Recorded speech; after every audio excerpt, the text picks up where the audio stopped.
Hornby, possibly one of the, or if not the biggest model train manufacturers here in the UK.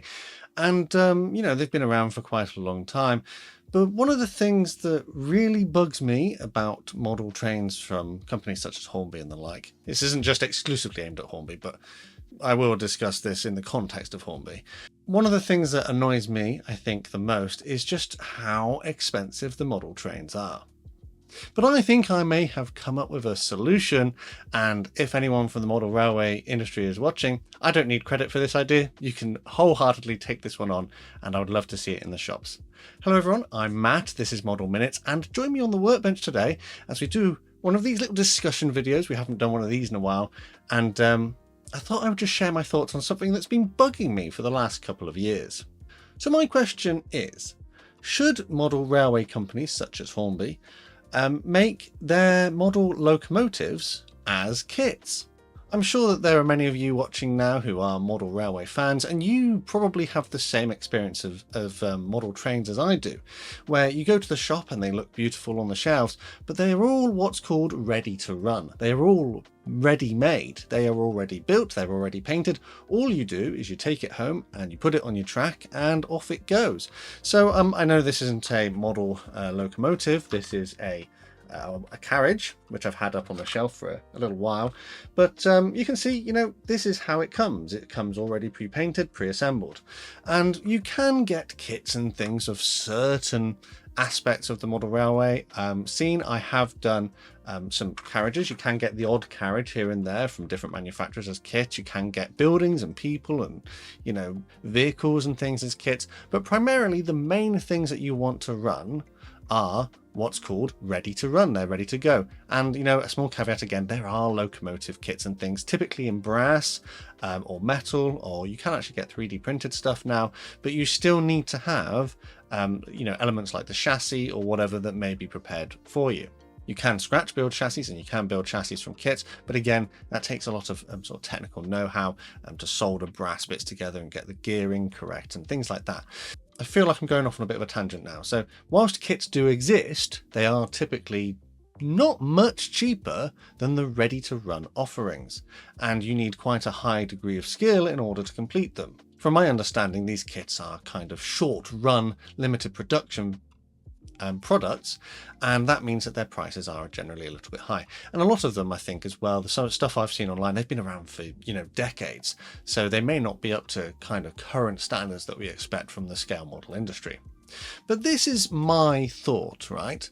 If Hornby and other companies are manufacturing their ready-to-run things, where do the bits for this come from?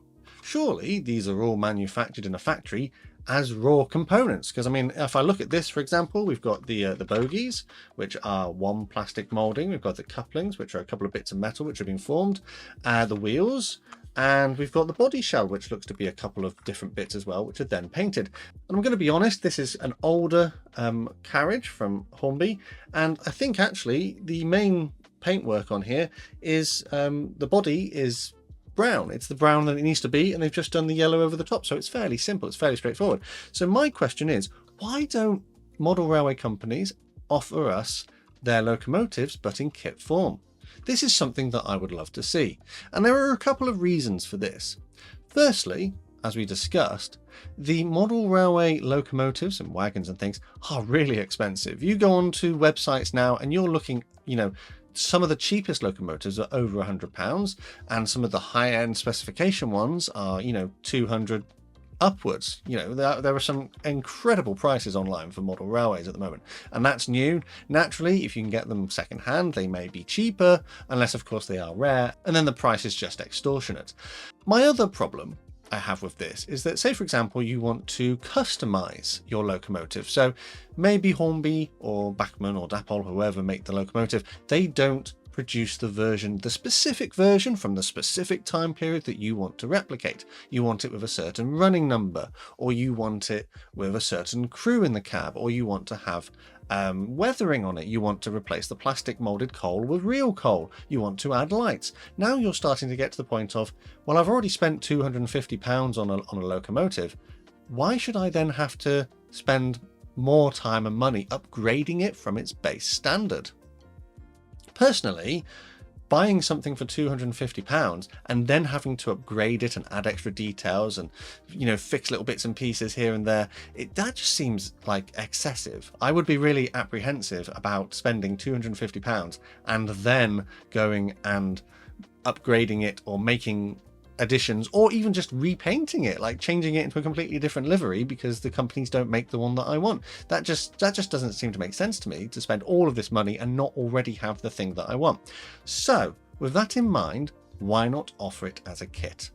And I have had this conversation a few times in a few places with different people who've said, well, actually, if you think about it, it wouldn't be any easier for the company to give it to you as a kit. It wouldn't be any cheaper for them to give it to you as a kit. And they've listed their reasons why. And normally it boils down to they'd have to generate an entire new production line. And I wonder, yes, you probably do have to change some working practices, but I don't think you need a whole new production line just to generate it as a kit. But then again, you know, I don't work in the production industry, although I do have a little bit of experience in sort of, you know, where manufacturing comes from. But surely, if they are paying people to assemble the parts and then paint them and then put them in boxes, etc., it would take the same person less time to just put the parts in a box, in a bag, etc. I feel like perhaps that would be more manageable, especially as prices and things are all going up at the moment and things are becoming more difficult to acquire.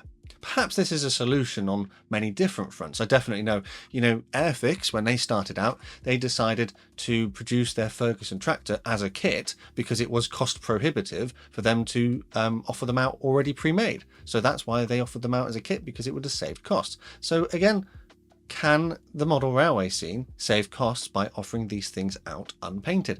I mean, they don't have to. They don't have to do it all as a kit. They could offer the ready-to-run version and the kit. But then the kit, if that costs like a third of a ready-to-run locomotive, say for example you've got a ready-to-run locomotive which is 150 quid, and you offer that kit as £50, and it comes complete with the chassis, the wheels, the electronic components, basically everything that you would have put in the factory, but the only thing is that it's not painted or assembled, I think a lot of people could go for that. I know I definitely would, because then you could just go nuts with how you want to paint it. And for those of you who think, oh yes, but you know, what do we do about running numbers and liveries and things?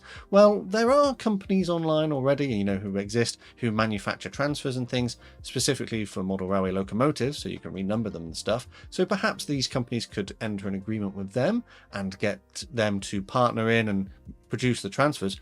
Or as we probably know, Airfix has a deal with Cartograph, and Cartograph makes some of the best decals in the world, in my opinion. And why not Hornby engage with them as well, because they're all part of the same sort of family, and see if they can get generic running numbers. So you can just get a sheet of running numbers and cut out the ones you want. You can get insignia and liveries and all this sort of stuff, just generic sheets, and you can do what you want with them. And yeah, I would be well up for that. I would be looking forward to getting a kit version and building it myself. And I think obviously the benefits, as we just discussed, is that it could keep costs down, not only for the manufacturer but also for us as modelers, which might make the model railways more accessible to people. I think maybe Hornby or Dapol or whoever manufactures locomotives could try this on a cheap kit, on a cheap locomotive, and see how it goes and see what the uptake is, to really test the waters and see if people would go for that.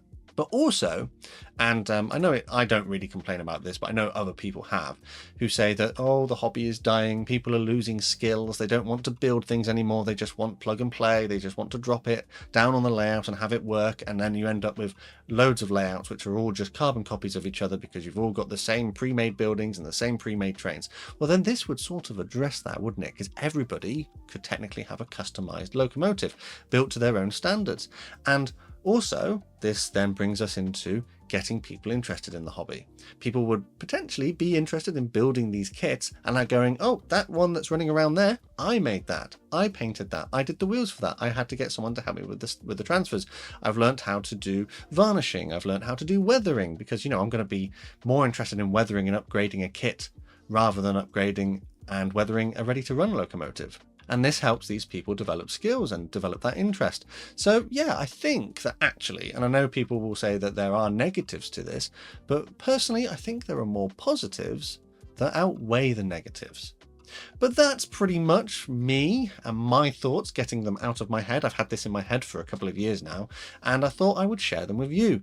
I do quite like making these discussion videos because I get to see in the comments all of your different ideas as well. And hopefully manufacturers see these videos and also go, oh, hang on, that's a good idea. And it's like free market research for them. So if you are a manufacturer, please take a look at the comments and see what other people are thinking about this idea.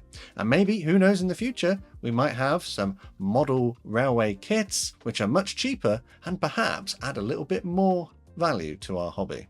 And with that, I think I'm going to leave this one here. Do let me know your thoughts down in the comments below, if you agree or if you don't agree with my idea that we should have some model railway locomotive kits from the main manufacturers. As always, I'd like to give a quick shout out to my Model Club members who help me create content on a regular basis. Massive thanks to these guys on screen, and if you'd like to join them and get exclusive perks, take a look at the links in the description. There are other ways to help support the channel as well, and full information is below the video. However, if you enjoy this kind of content and want to see more modelling related videos, make sure you subscribe with notifications turned on so you never miss an upload. Finally though, from me on the workbench today, a massive thank you to you for watching this one, and I hope to see you on the workbench again next time.